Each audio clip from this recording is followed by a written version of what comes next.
Hello everyone, welcome to topper class.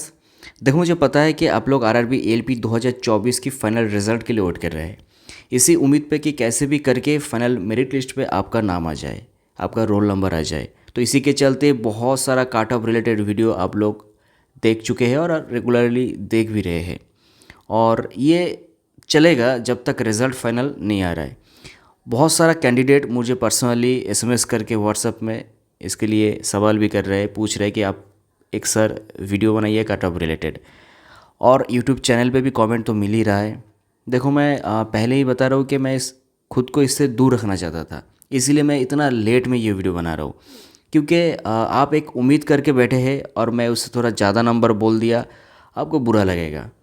फिर बुरा लगेगा तो आप कमेंट भी करेंगे, ठीक है, भला बुरा कमेंट भी करेंगे।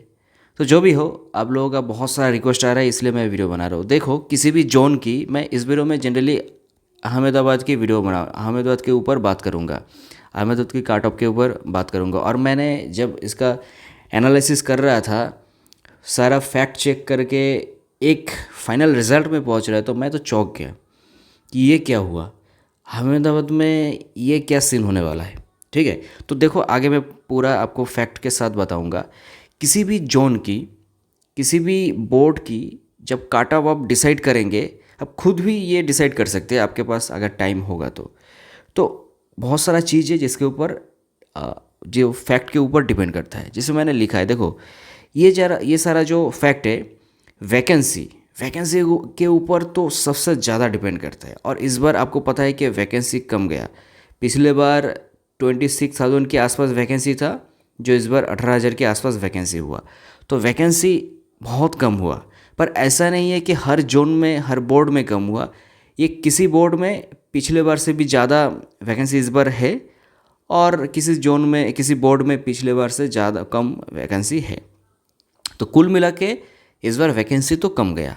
ठीक है, अब सिलेक्शन प्रोसीडियर में भी चेंज हुआ है इस बार।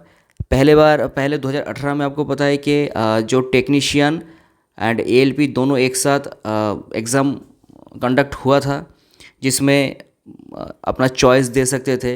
तो आईटीआई कैंडिडेट दोनों में ही परफॉर्मेंस किए। तो उसी के चलते पिछले बार के साथ इस बार सिलेक्शन प्रोसीड्योर में थोड़ा अलग है, क्योंकि इस बार दोनों एग्ज़ाम अलग अलग से हुआ है। तो दोनों को कंपेयर करना बहुत ही मुश्किल होता है। इस बार वेटिंग लिस्ट नहीं है, जो एक बहुत बड़ा कारण है काट ऑफ में बढ़ाने का। काट ऑफ घटाने का नहीं, काट ऑफ बढ़ाने का बहुत बड़ा कारण है, क्योंकि वेटिंग लिस्ट रहता तो 100 वैकेंसी अगर है तो 150 कैंडिडेट फाइनली क्वालिफाई करते। तो 100 कैंडिडेट एकदम इमीडिएट ज्वाइनिंग लेते, और 50 कैंडिडेट रह जाता, जो 2-3 साल में धीरे धीरे ज्वाइनिंग होता है ये कैंडिडेट की। तो इसके लिए ना, ये जो काट ऑफ है बहुत ही नीचे चला आता था। इवन कहीं की जोन पे 4, 5, 6, 7 नंबर भी नीचे आ गया था। ठीक है, पर इस बार 100 में से 100, आपको पता है कि 2025 की भी रिक्रूटमेंट आ रहा है। तो जितना कम वैकेंसीज में फिलअप होगा, जितना वैकेंसी रह जाएगा, तो 2025 रिक्रूटमेंट से वो बाद में कवर कर लेगा अगर चाहेगा तो, या भी कर सकते हैं बाद में, वो बात की बात है। रिक्रूटमेंट गैप देखो, 2018 में फाइनल हुआ था और 2024 में फिर दोबारा हुआ। तो ये जो 6 साल की गैप है, तो इसमें कैंडिडेट एकदम वेल प्रिपेयर हो गए थे। जो दिखेगा काट ऑफ में, दिखेगा बाद में, जो दिखाऊंगा पूरा जो लिस्ट है, उसमें आपको पता चलेगा कि ये 6 साल की गैप कितना बड़ा गैप लेके आया है मेरिट लिस्ट नंबर में, फाइनल काट ऑफ में या फिर काट ऑफ में। देखो, इस बार क्वेश्चन लेवल थोड़ा टफ गया था, तो इसलिए काट ऑफ इसके वजह से कम होगा। तो रेड मार्क जो है ये डेंजर है काट ऑफ बढ़ाने के लिए, और ग्रीन जो है काट ऑफ घटाने के लिए है। तो क्वेश्चन लेवल थोड़ा टफ हुआ, तो इसलिए काट ऑफ इसके वजह से कम जा सकता है। अब टेक्नीशियल की रिज़ल्ट आउट हो गया, जिसके लिए बहुत सारा कैंडिडेट आईटीआई से जो है वो ज्वाइन कर लिए, और जो एएलपी में है, ज़्यादातर आईटीआई कैंडिडेट ही मतलब इसमें है। ये डिप्लोमा भी होते हैं, पर डिप्लोमा टेक्नीशियन में अप्लाई नहीं कर सकते। तो जिसके कारण बहुत सारा कैंडिडेट का प्रेफरेंस भी टेक्नीशियन पहले होता है। जैसे जैसे मेरा जिस टाइम था, तो मेरा 10+2 में साइंस था, पीसीएम से था।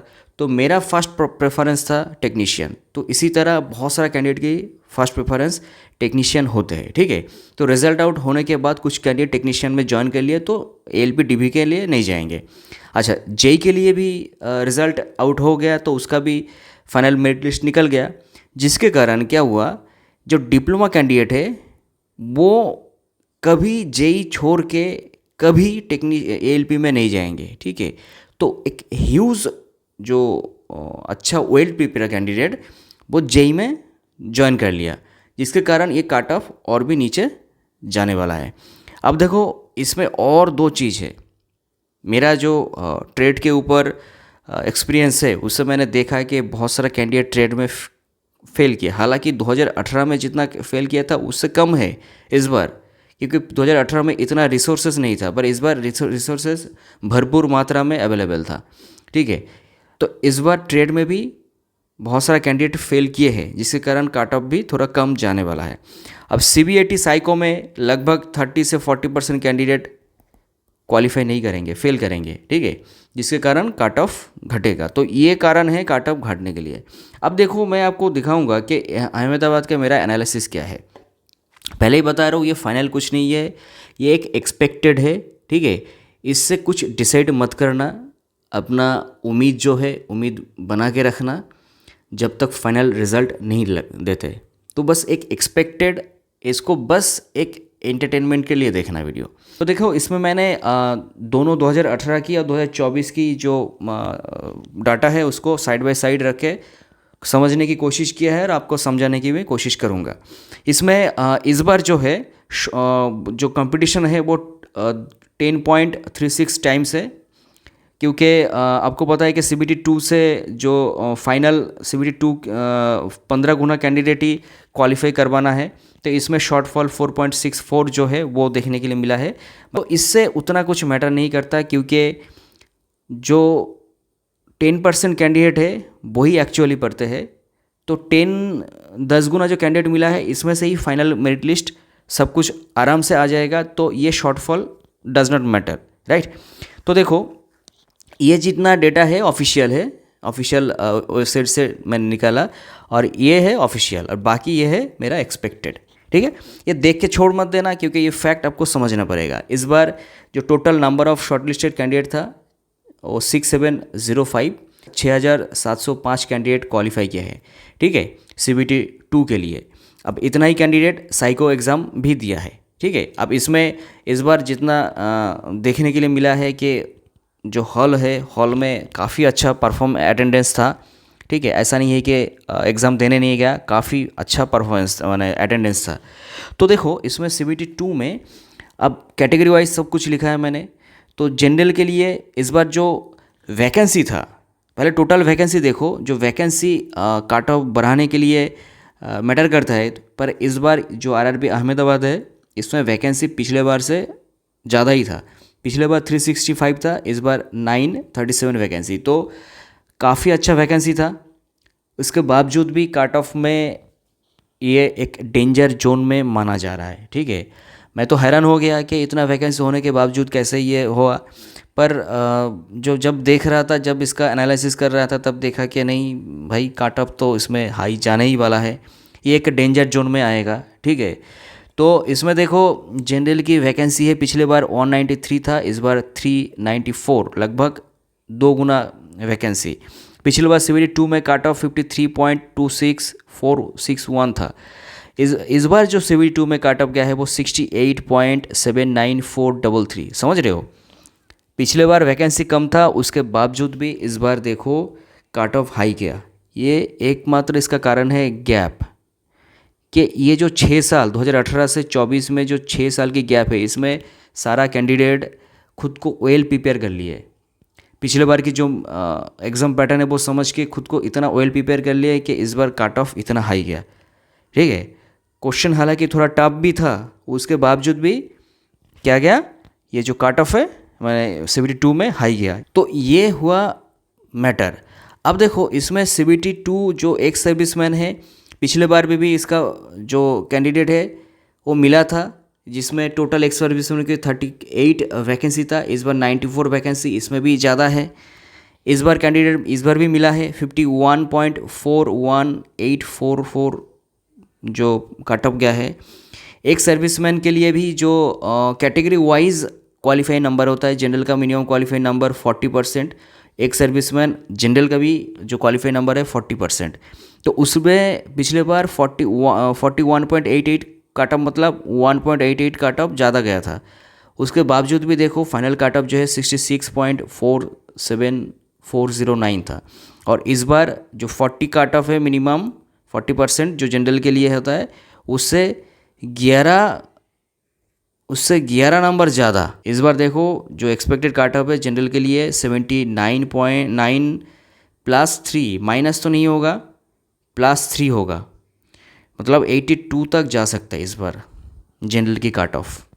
ये नंबर ना 90 में चला जाता, 90 के आसपास चला जाता अगर ये जो EWS वैकेंसी पिछले बार नहीं था। तो सारा कैंडिडेट जो है EWS जनरल में आते हैं और OBC में, ये जो दोनों जनरली EWS जो वैकेंसी है ये दोनों में ले जाता है, ठीक है। SC ST के लिए तो खुद का कैटेगरी है, तो वो जनरली EWS में जाना नहीं चाहते। तो इस बार देखो 100 के आसपास वैकेंसी था, जाहिर सी बात है कट ऑफ इसके लिए, इसमें जो जनरल का कट ऑफ है मेन जनरल का, ये थोड़ा कम गया, नहीं तो ये 890 के आसपास चला जाता, ठीक है।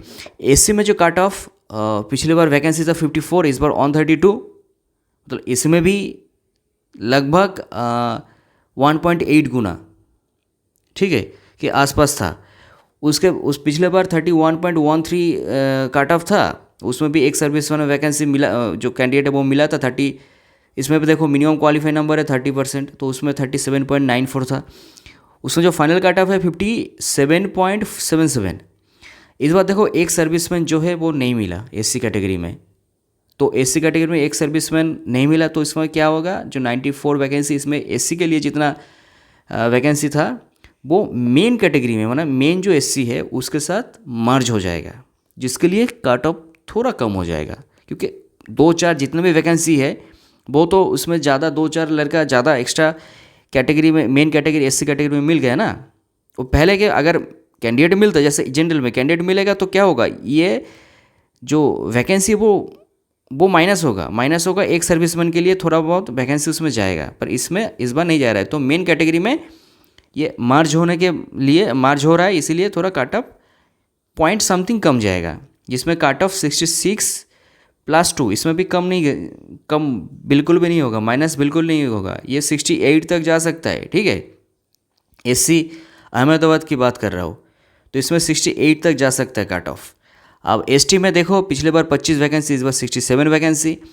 पिछले बार 25.22, मतलब इसमें क्वालिफाई जो है मिनिमम 25% है SC में, तो उसमें वही कट ऑफ से लगभग अप्रॉक्सीमेटली उसी के आसपास कट ऑफ से क्वालिफाई किया था, मतलब इसमें ज़्यादा नंबर वाला कैंडिडेट नहीं था। उसमें भी आपका जो एक सर्विसमैन वो भी पिछले बार कैंडिडेट मिला था, तो कुल मिला में इसमें जो फाइनल कट ऑफ गया था वो 47.77। इस बार भी देखो उसमें भी एक सर्विसमैन कुछ नहीं मिला है, तो वो वैकेंसी फाइनल वैकेंसी के साथ ये वैकेंसी के साथ थोड़ा बहुत एडजस्ट हो जाएगा, तो इसलिए ST कैटेगरी में थोड़ा कट ऑफ कम दिखेगा। उसके बावजूद देखो 28.36 जो CBD 2 में कट ऑफ गया है, इसका 25 है minimum cut off, minimum qualify number, तो उससे 3 नंबर ज़्यादा, मतलब इसमें भी अच्छा खासा कैंडिडेट जो नंबर वाला कैंडिडेट इसमें मिला है। तो इसमें 58 +-2, इसमें +-2 हो सकता है ST कैटेगरी में, 6 भी हो सकता है या फिर जो 60 भी हो सकता है, ठीक है, इसके बीच जा सकता है इसका जो कट ऑफ है। अब OBC की बात करें, 93 वैकेंसी पिछले बार था, इस बार देखो 244 वैकेंसी, समझ रहे हो कितना ज़्यादा वैकेंसी है।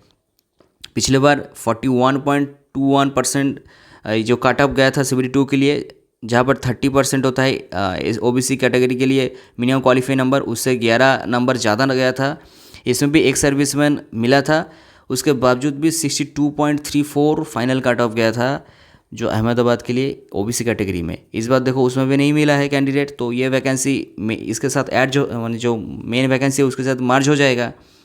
इसमें कट ऑफ CBD 2 में जो 56.73 था, इसका मतलब जो 30 है उससे 26 नंबर ज़्यादा, मतलब इसमें OBC में काफ़ी अच्छा नंबर वाला कैंडिडेट मिला है CBT 2 में, जिसके लिए ये कैंडिडेट जो फाइनल कट ऑफ है वो बढ़ा देगा। जो 75+2 इसमें भी माइनस होने की उम्मीद बिल्कुल भी ना के बराबर है, इसमें भी 77 तक कट ऑफ जा सकता है। ठीक है, समझ रहे हो कितना हाई कट ऑफ जाने वाला है इसमें। अब देखो EWS में पिछले बार कोई वैकेंसी नहीं था, तो पिछले बार की कोई डाटा मिला नहीं। इस बार 40.42 जो कट ऑफ गया है। अब EWS की मिनिमम जो क्वालिफाई नंबर है वो 40 है, तो उससे 0.242 ज़्यादा नंबर गया है। तो इसका मतलब क्या, कैंडिडेट तो इसमें मिला है पर उतना नंबर वाला कैंडिडेट नहीं है। अगर ज़्यादा नंबर वाला कैंडिडेट इसमें मिलता तो एवरेज नंबर जो काट ऑफ है वो बढ़ जाता है ना। ये मत ओनली 40.42 नहीं रहता, ये बढ़ जाता नॉर्मली। तो इसमें इसीलिए कट ऑफ जनरल के हिसाब से या फिर OBC की जो है उस हिसाब से कम जाएगा, समझ रहे हो। तो ये 67+3 ये कम जाने नहीं वाला है, +3 नंबर मतलब 60 जो है 70 तक जा सकता है। ठीक है, जहाँ पर जनरल की 82 तक जा रहे थे और जो OBC है उनका 77 तक जा रहे थे, इसमें EWS की 70 तक जा सकता है। ठीक है, तो ये मेरा एनालिसिस है। उम्मीद है, मैं आशा भी रखता हूँ कट ऑफ इससे कम जाए, ज़्यादा से ज़्यादा कैंडिडेट को नौकरी मिले, जो पढ़ाई कर रहे हैं उनको नौकरी मिले। पर फैक्ट ये बता रहा है। ठीक है, मैं इसके बाद हर रोज़ एक एक करके बोर्ड की, 1-2 करके बोर्ड की जो एनालिसिस मैं देता रहूँगा। अगर आपको वीडियो अच्छा लगे, ठीक है, कमेंट कर देना। आपको बुरा भी लगे तो भी कमेंट कर देना, क्योंकि ये आपके हाथ में है। ठीक है, तो चलो नेक्स्ट वीडियो में मिलते हैं, दूसरे किसी बोर्ड की कट ऑफ एनालिसिस करते हैं।